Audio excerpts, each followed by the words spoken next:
मैं आपका ध्यान आकर्षित करना चाहूंगा D valuation of the Indian रुपी पर, कि गिरता हुआ रुपया। सर रुपये आज ऑल टाइम लो पर है। जब मई 2014 में ये सरकार बनी थी तब एक डॉलर 58 रुपए के आसपास मंडराता था। आज एक रुपया 87 रुपीज के आसपास मंडरा रहा है, which is an all time low. Sir रुपया कोई कागज की एक टुकड़ा, कोई पीस ऑफ पेपर नहीं है। रुपया कोई करेंसी भी नहीं है। रुपया हमारी देश की प्रतिष्ठा है। करेंसी गिरती है तो देश की प्रतिष्ठा गिरती है। तमाम देश एक दूसरे देश को कितना सम्मान देना है ये इस बात से भी तय करते हैं कि उसकी करेंसी की कितनी वैल्यू है। और अगर हमारी इंटरनेशनल पहचान कमजोर होती है तो हमारी अर्थव्यवस्था भी कमजोर होगी। सर इसके साथ साथ जैसे जैसे रुपया गिरता है हमारे देश में इन्फ्लेशन वैसे वैसे बढ़ती है। इसलिए क्योंकि हम बहुत सारी वस्तुएं इंपोर्ट करते हैं, तो इंपोर्टेड इन्फ्लेशन भी हमारे देश के टोटल इन्फ्लेशन का एक बहुत बड़ा हिस्सा है। मैं आपको उदाहरण के तौर पे बताना चाहूंगा सर कि मान लीजिए एक शर्ट हम अमेरिका से खरीदते थे 74 रुपए की पिछले साल, क्योंकि एक डॉलर 74 रुपए का था। आज वही शर्ट खरीदने के लिए हमें 86-87 रुपए देने पड़ेंगे। यानी कि भारत के लिए वो कॉस्ट पड़ेगी, भारत के बायर के लिए कॉस्ट पड़ेगी, और इन टर्न वो ज्यादा कॉस्ट आम आदमी को पास ऑन करी जाएगी। सर 5 प्रकार की इन्फ्लेशन बढ़ रही है क्योंकि डॉलर बढ़ रहा है और रुपया गिरता जा रहा है, रुपये न्यूनतम स्तर पे आके खड़ा हुआ है। पहला है फूड इन्फ्लेशन।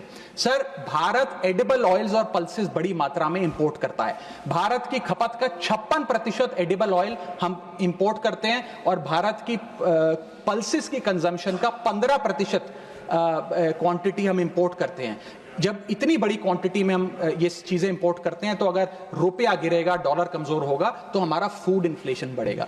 दूसरा इन्फ्लेशन जो बढ़ेगा वो है एनर्जी इन्फ्लेशन। सर हम अपने क्रूड ऑयल यानी कि पेट्रोल, डीजल और जेट फ्यूल्स जिसे मैं कहूं उनको इंपोर्ट करते हैं। 85% भारत की जितनी खपत है उसका हम क्रूड ऑयल इंपोर्ट करते हैं अन्य देशों से। उसके अतिरिक्त कोल और नेचुरल गैस भी इंपोर्ट करते हैं। जब रुपया गिरेगा तो ये एनर्जी बास्केट की जो वस्तुएं हैं इनका दाम भी बढ़ेगा और ये और महंगी होती जाएंगी। और जब पेट्रोल डीजल के दाम बढ़ेंगे तो हर चीज पर इंपैक्ट आएगा, चाहे वो रोटी, कपड़ा, मकान, सब्जियां, फल और दूध ही क्यों ना हो। और इसी के चलते जब क्रूड ऑयल अंतर्राष्ट्रीय बाजार में घटता भी है हम उसका लाभ अपने नागरिकों को नहीं दे पाते, क्योंकि भारत सरकार की तो जेब ढीली ही होती रहती है, क्योंकि रुपया गिर रहा है, ज्यादा रुपया हमें देना पड़ता है डॉलर खरीदने के लिए। सर तीसरा इन्फ्लेशन जो डीवैल्यूएशन ऑफ इंडियन रुपी के चलते होगा वो है health care inflation. Bulk drugs, medical equipments और हेल्थ केयर कंज्यूमेबल्स बड़ी तादाद में अन्य देशों से भारत खरीदता है, जिसके सारे कॉन्ट्रैक्ट्स डॉलर में सेटल किए जाते हैं। इसके चलते रुपए गिरने की वजह से हेल्थ केयर के आइटम्स भी महंगे होते जाएंगे। चौथा इन्फ्लेशन है सर एजुकेशन इन्फ्लेशन। लाखों लोग, भारत के लाखों बच्चे विदेश में पढ़ाई करते हैं। माँ बाप कमाते तो रुपए में हैं, लेकिन ट्यूशन फी, अकोमोडेशन फी, लिविंग एक्सपेंसेस, ये तमाम चीजें डॉलर में खर्च करने पे मजबूर होते हैं। इसीलिए सबसे ज्यादा अगर किसी को हिट करेगा ये डीवैल्यूएशन ऑफ द इंडियन रुपी तो उन लोगों को करेगा जो विदेश में पढ़ रहे हैं। सर आज से 4 साल पहले एक संपन्न परिवार अगर अपने बच्चे को यूनाइटेड स्टेट्स ऑफ अमेरिका में 4 साल का अंडर ग्रेजुएशन कोर्स कराने के लिए भेजता था तो करीब करीब 1 करोड़ रुपए का खर्चा आता था।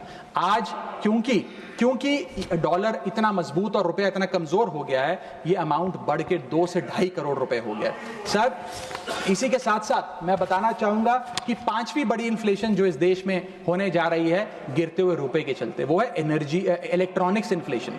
Sir major electronic components Bharat import करता है। सर समाप्त कर रहा हूं, भारत इंपोर्ट करता है। इन सारे इलेक्ट्रॉनिक आइटम्स की सेटलमेंट यूएसडी में होती है। जब रुपया गिरता है ये सारे पदार्थ भारत में महंगे मिलेंगे, यानी कि महंगा लैपटॉप, महंगा फोन, महंगा टैबलेट, महंगा आईपैड। और इलेक्ट्रॉनिक मैन्युफैक्चरिंग यूनिट जो इलेक्ट्रॉनिक कंपोनेंट्स इंपोर्ट करते हैं इनपुट के लिए, वो भी महंगा होता जाएगा। सर अंत में मैं बस एसबीआई की एक रिपोर्ट कोट करना चाहूंगा जो बताती है कि अगर रुपया 5% गिरता है तो भारत में इन्फ्लेशन 0.5% बढ़ती है। Direct correlation between decline of the Indian rupee and increase in the inflation. अंत में बस इतना कहूंगा सर, कई बार राजनीतिक बयान आते हैं जब रुपया गिरता है। एक मंत्री हैं, एक मंत्री, बस समाप्त सर 30 सेकंड्स, एक मंत्री रहे वाजपेयी सरकार में भी, इस सरकार में भी रहे, अब तो नहीं है खैर, लोकसभा में एमपी हैं। उन्होंने एक बयान दिया था जब रुपया गिरा था। उन्होंने कहा था the worth of the Indian rupee against the dollar was equivalent to Rahul Gandhi's age when UPA came to power. Today, it is equal to Sonia Gandhi's age and very soon it will touch Manmohan Singh's age. Sir आज लोग वो कहाँ हैं? आज क्यों नहीं बयान देते? आज रुपए पे क्यों नहीं चिंता करते? अब कोई ध्यान क्यों नहीं देता? रुपए पर बयान क्यों नहीं देता? रुपया तो हर दिन गिर रहा है, अब कोई रुपए पे गिरते रुपए पे ज्ञान क्यों नहीं देता? ये मैं पूछना चाहूंगा। बहुत बहुत धन्यवाद। Thank you. बहुत धन्यवाद।